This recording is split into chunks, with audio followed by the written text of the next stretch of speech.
আসলে আমরা প্রথমেই ধন্যবাদ জানাবো আমাদের সম্মানিত জেলা প্রাথমিক শিক্ষা অফিসার মহোদয়কে, যিনি আমাদেরকে এই আয়োজনে অংশগ্রহণ করার মতো এরকম একটা সুযোগ করে দিয়েছেন।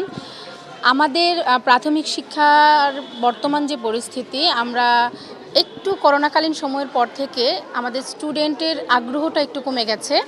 সেই কারণে এরকম সহশিক্ষা যে কার্যক্রমগুলো আছে, সেইগুলো যদি আরও বেশি ত্বরান্বিত হয়, তাহলে আমাদের বাচ্চাদেরকে আমরা অনেক বেশি উৎসাহিত করতে পারবো। এবং বাচ্চাদেরকে উৎসাহিত করার মূল চাবিকাঠি মাঠ পর্যায়ে যারা আমরা শিক্ষকরা, তারা যদি আনন্দিত থাকি, তারা যদি এই সুযোগগুলো আরও পায়, আমরা সেই সুযোগ থেকে অভিজ্ঞতা নিয়ে আমাদের বাচ্চাদের মধ্যে যখন ছড়িয়ে দিব, বাচ্চারা অনেক বেশি স্কুলের দিকে আগ্রহী হবে। আর এই লক্ষ্যকে সামনে রেখে আমাদের সম্মানিত জেলা প্রাথমিক শিক্ষা অফিসার মহোদয়, তো সে নিজ চেষ্টায়, নিজ ইচ্ছায় এই আয়োজনটি করেছেন। সেই জন্য আমাদের ময়মনসিংহ জেলার সকল শিক্ষকের তরফ থেকে স্যারকে ধন্যবাদ জানাচ্ছি, এবং আমি এটা চাই যেন আমাদের জেলার মতো অন্যান্য জেলাতেও এই ধরনের আয়োজন হোক শিক্ষকদের নিয়ে, শিক্ষার্থীদের নিয়ে। তাহলে প্রাথমিক শিক্ষার সেই সুন্দর আগের যে সুন্দর ভবিষ্যৎটা আমরা গড়ে তুলতে পারবো। আগের মতো আমরা আবার বাচ্চাদেরকে আনন্দের সাথে শিক্ষা দিতে পারবো। তাই এই সহশিক্ষা কার্যক্রমগুলো খুবই গুরুত্বপূর্ণ আমি মনে করি।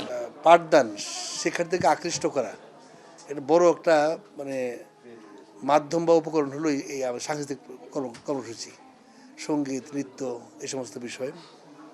তো আমাদের শিক্ষকদের মধ্যে অনেক ভালো প্রতিভা আছে বিভিন্ন বিষয়ে, যেমন শিল্পী, সঙ্গীত শিল্পী ছাড়াও যন্ত্রসঙ্গীত, নৃত্য, আবৃত্তি, অভিনয়, উপস্থাপনা, এই সবগুলো আমি এই 7টা আঙ্গিক নিয়ে আমরা শিক্ষকদের প্রতিযোগিতা করেছি। এটা প্রথমে ক্লাস্টার পর্যায়ে, তারপরে উপজেলা পর্যায়ে। উপজেলা যারা প্রথম হয়েছিল বিভিন্ন আঙ্গিকে, তাদেরকে আজকে জেলা পর্যায়ে আমাদের প্রতিযোগিতা আমরা বিজ্ঞ বিচারক মণ্ডলীর মাধ্যমে আমরা ফার্স্ট, সেকেন্ড, থার্ড করবো, এবং জেলা একটা শিল্পী গোষ্ঠী তৈরি করবো আর কি। আমাদের প্রায়ই দরকার লাগে বিভিন্ন অনুষ্ঠান করতে, তখন খুঁজে পাওয়া যায় না আর কি। এটা আমাদের সিলেক্টেড একদম বিচার প্রক্রিয়ার মাধ্যমে আমরা একটা টিম গঠন করতে চাচ্ছি আর কি। এছাড়া যে সমস্ত টিচাররা একটা সাংস্কৃতিক মনা, ওই সমস্ত বিদ্যালয়ের শিক্ষার্থী উপস্থিতি বৃদ্ধি এবং পাঠদান আকর্ষণীয় হয়, এটা আমাদের অভিজ্ঞতা যারা দেখা গেছে আর কি। এজন্যই শুধু এটা না, বিদ্যালয়েও কিন্তু সাংস্কৃতিক টিম গঠন করেছি আমরা। 10-12 জনের সমন্বয়ে একটা সাংস্কৃতিক টিম গঠন করার জন্য নির্দেশনা দেওয়া হয়েছে প্রদর্শকদেরকে, এতে শুধুমাত্র পড়াশোনার বাইরে তারা জন্য স্কুলের মধ্যে আকৃষ্ট হয় আর কি। এটা আমাদের উদ্দেশ্য আর কি।